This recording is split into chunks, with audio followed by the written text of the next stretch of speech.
अभिमन्यु अपनी पत्नी दिशा के साथ कुल्लू की घनी पहाड़ियों में बसे हुए झेलमपुर कस्बे में अपने दोस्त आर्यन की शादी में आया हुआ था। अभिमन्यु की पत्नी बहुत खुश थी। आर्यन की शादी के 2 दिन बाद अचानक अभिमन्यु को याद आया कि उन सबका दोस्त अनिरुद्ध शादी में नहीं आया। अभिमन्यु ड्राइंग रूम में बैठा हुआ सबसे बातें कर रहा था। तुम्हारी शादी में आकर बहुत अच्छा लगा आर्यन। दिशा ने तो तुम्हारी शादी को खूब एंजॉय किया।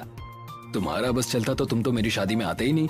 मैं तो भाभी को थैंक यू बोलूंगा कि उन्होंने प्रेगनेंसी की हालत में भी मेरी शादी में आने के लिए ट्रैवल किया।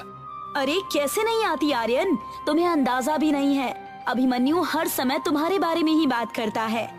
आर्यन ये है, आर्यन वो है, और जब तुम्हारी शादी का इनविटेशन आया ना तो मैं खुद को रोक ही नहीं पाई।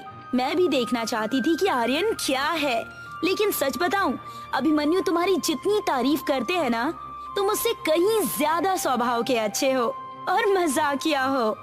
मेरे मजाकिया स्वभाव की प्रशंसा करने के लिए आपका बहुत बहुत धन्यवाद भाभी। एक बात बताओ आर्यन, शादी में अनिरुद्ध क्यों नहीं आया?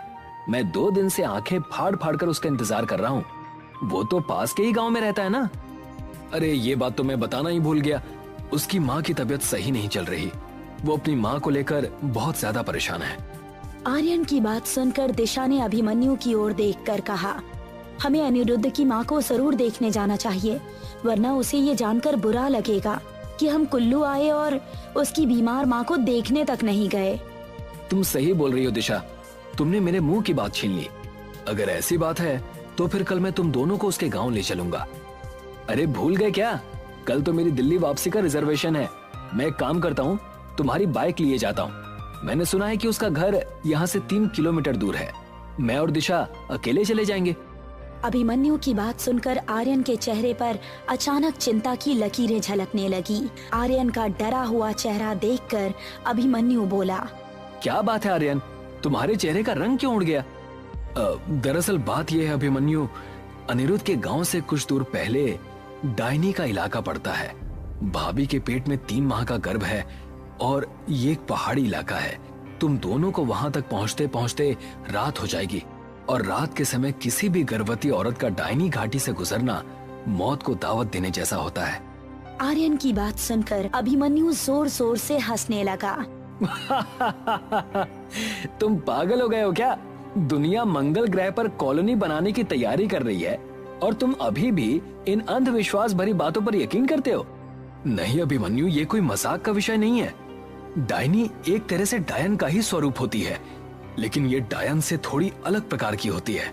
डायनी को गर्भवती महिलाओं के गर्भ में पल रहे बच्चे बहुत पसंद होते हैं और वो उन बच्चों को खाने के लिए किसी भी हद तक जा सकती है।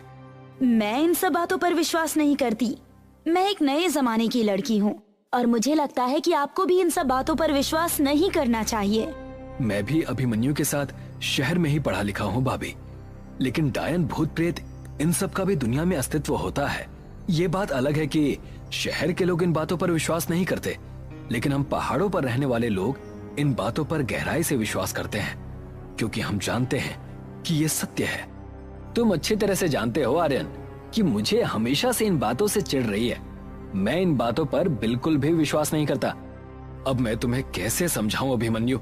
मैं तुम्हें बताना तो नहीं चाहता था, लेकिन लगता है अब तुम्हें बताना ही पड़ेगा। सुनो, अनिरुद्ध का 6 माह का बेटा पिछले कई दिनों से लापता है, और तो और उसके गांव में बहुत सी गर्भवती महिलाओं के गर्भ के बच्चे भी लापता हैं। उस गांव में आज के दिन भी डायनी का प्रकोप जारी है। लोग वहां दिन में भी जाने से घबराते हैं।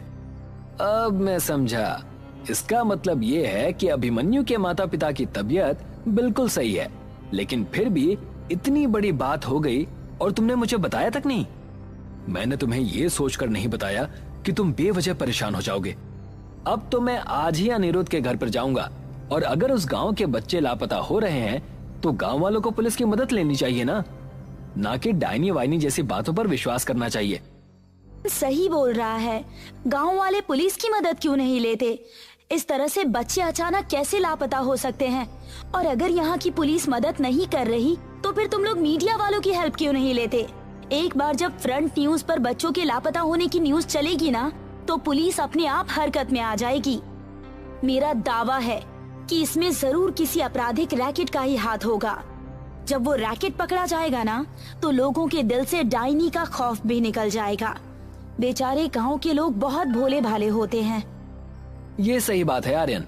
आपराधिक मानसिकता के लोग गांव वालों के भोलेपन का फायदा उठाकर अपने गंदे मकसद को अंजाम देते हैं और भोले भाले गांव वालों को भूत प्रेत पिशाच का डर दिखाकर उनका मुंह बंद कर देते हैं। जबकि सच तो ये है कि ये सारी की सारी बातें किताबों और मूवीज में ही अच्छी लगती हैं। ये पूरा सच नहीं है अभिमन्यु, मेरी बात का विश्वास करो। ये सिर्फ लोक कथाएं नहीं है बल्कि हकीकत है।